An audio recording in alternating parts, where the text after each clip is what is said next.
So what we do on our platform is we use progressive profiling. Developers register on the platform and they provide us with their skills. There's no buzzwords in there, it's just hard facts. What are the skills, what are the programming languages that they have, what's the experience that they have, because this is what matters most to the employers. Okay, can I add something? Yeah.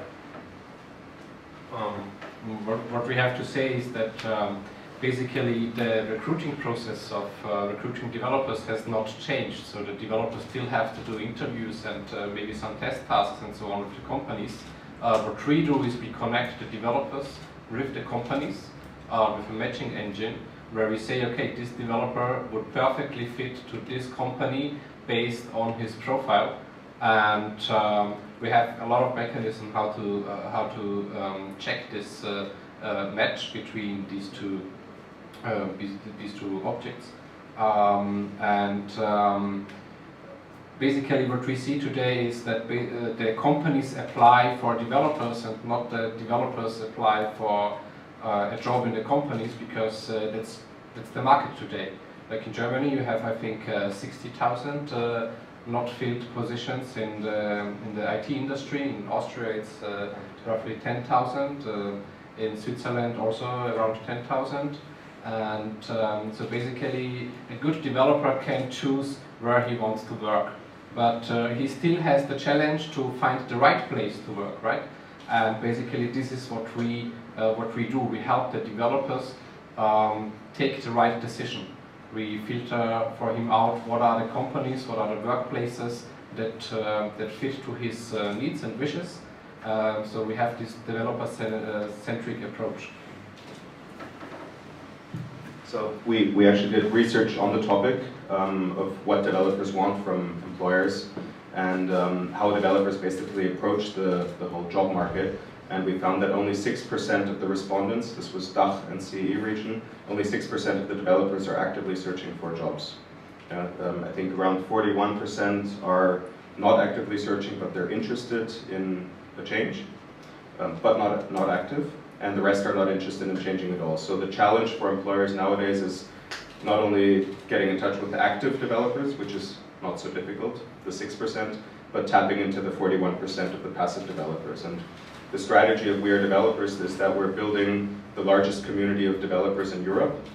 We're doing this both through our platform, but also through the offline events that we're hosting, for example, here in Berlin. And what we're trying to also show the employers through our own activities is that you need to create content that's relevant for developers, because they're not going to go to job boards. They're not active. So creating relevant content, inviting people like Mr. Kasparov and engaging developers and getting thousands of developers into one place and getting them onto platforms like WeAreDevelopers, that's what we think is the right way to go when it comes to finding the best talents in the market. Like I said, you have this gap of open job positions, and they get more each day, because everything that you create today, every product, every application, needs some coding, programming, developing, not only developers but also product managers and so on and so on. And basically we do not produce, let's call it like that, we do not produce enough developers from the education system so that we can fill this gap. And I don't think that this gap over the next 5 to 15 years will get smaller. It might get smaller, but become smaller when there is some AI which can do programming them itself.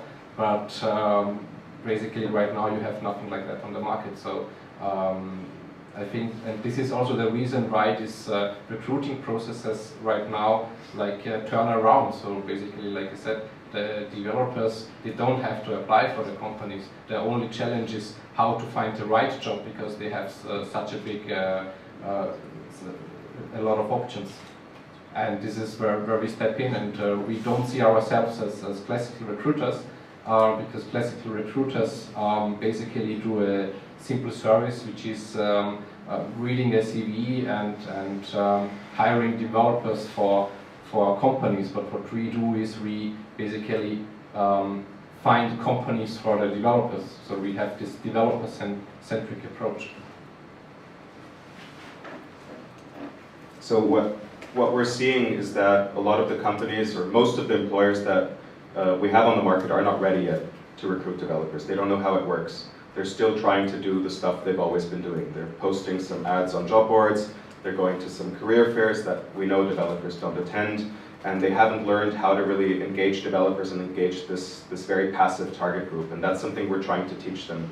And what you'll see also at our conference is that the companies there, of course all of them have some kind of hiring motive somewhere along the line. Yeah? So they're of course interested in getting in touch with interesting developers, but they're not actively approaching them and hard selling themselves as employers. What the companies are doing at WeAreDevelopers, they're showcasing what they're doing. They're showing their projects, they're showing their technologies, they're getting in touch with the target group, and thereby just engaging them and getting them interested in the company. And that, we think, is the best way to interact with developers.